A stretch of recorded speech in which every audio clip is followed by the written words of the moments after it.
தலைவன். அந்த காட்டில் புறா கூட்டம் ஒன்று வசித்து வந்தது. ஒரு நாள் எதேச்சையாக அந்த பக்கம் அந்த பருந்தின் கண்களில் புறா கூட்டம் தென்பட்டது. புறாக்களை பார்த்த பருந்துக்கு எச்சில் ஊறியது. ஏதாவது ஒரு புறா தனியாக வரும், அதை எப்படியாவது தின்று விடலாம் என்று நீண்ட நேரமாக மறைந்து நின்றது. ஆனால் ஒரு புறா கூட கூட்டத்தை விட்டு தனியாக பிரியவில்லை. இரை தேடும்போது கூட ஒன்றாகவே இருந்தன. எனவே தந்திரத்தால் மட்டுமே இவைகளை வெல்ல முடியும் என நினைத்து அதை செயல்படுத்த ஆரம்பித்தது. இரை தேடிக்கொண்டிருந்த புறாக்களிடம் சென்று, அழகிய புறாக்களே, நீங்கள் அனைவரும் ஒற்றுமையோடு இருப்பது எனக்கு மகிழ்ச்சியாக உள்ளது. ஆனால் என்னை போல வலிமை வாய்ந்த ஒருவர் உங்களுக்கு தலைவனாக இருந்தால் யாராலும் உங்களை எதுவும் செய்ய முடியாது என கனிவோடு கூறியது.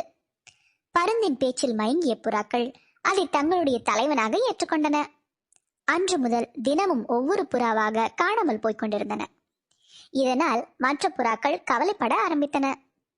பருந்தும் அவர்களோடு சேர்ந்து கவலைப்படுவதாக நடித்தது. ஆனால் கொஞ்ச நாளிலேயே புறாக்கள் காணாமல் போவதற்கு காரணம் பருந்துதான் என்பதை கண்டுபிடித்து விட்டன.